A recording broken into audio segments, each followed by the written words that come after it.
नमस्कार मित्रांनो, लाडक्या बहिणींसाठी आनंदाची आणि महत्त्वपूर्ण अपडेट्स समोर येत आहे।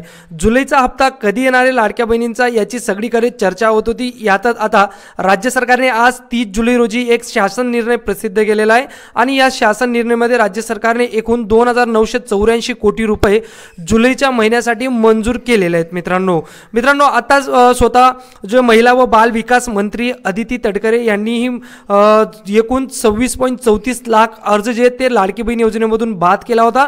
त्याचबरोबर जून महिन्याचा हप्ता बऱ्याच लाडक्या बहिणींना मिळाला नव्हता, तर लाडकी बहीण योजनेमधून त्यांना वगळण्यात आला होता। मित्रांनो, त्यानंतर लाडकी बहीण योजनेचा जुलैचा हप्ता कधी येणार आहे याकडे सगळ्यांचं लक्ष लागलं होतं। यातच राज्य सरकारने आज एक शासन निर्णय पारित केलेला आहे आणि या शासन निर्णयामध्ये एकूण 2984 कोटी रुपये निधी हा जुलै महिन्यासाठी मंजूर करण्यात आलेला आहे। मित्रांनो, तर बघा हा तो शासन निर्णय ज्यामध्ये सन 2025-26 या आर्थिक वर्षात मुख्यमंत्री माझी लाडकी बहीण या योजनेच्या मागणी क्रमांक आणि लेखा शीर्षकानुसार सहाय्यक अनुदान यात एकूण 2984 कोटी रुपये लाडक्या बहिणींच्या जुलैच्या हप्त्यासाठी मंजूर करण्यात आलेला आहे राज्य सरकारकडून। आता हा जो हप्ता आहे तर तो डीबीटीच्या मार्फत जेही पात्र लाभार्थी लाडक्या बहिणी असतील तर त्यांच्या अकाउंटवर वर्गित करण्यात येणाऱ्या 2 किंवा 3 दिवसात हा हप्ता लाडक्या बहिणींना त्यांच्या अकाउंटवर मिळू शकतो। मित्रांनो, त्यानंतर शासनाने म्हटलं की सदर योजनेअंतर्गत पात्र लाभार्थी महिलांच्या आधार संलग्न बँक खात्यात थेट लाभ हस्तांतरणाद्वारे म्हणजे डायरेक्ट डीबीटी ट्रान्सफर आर्थिक लाभ अदा करण्याचा सदरचा निधी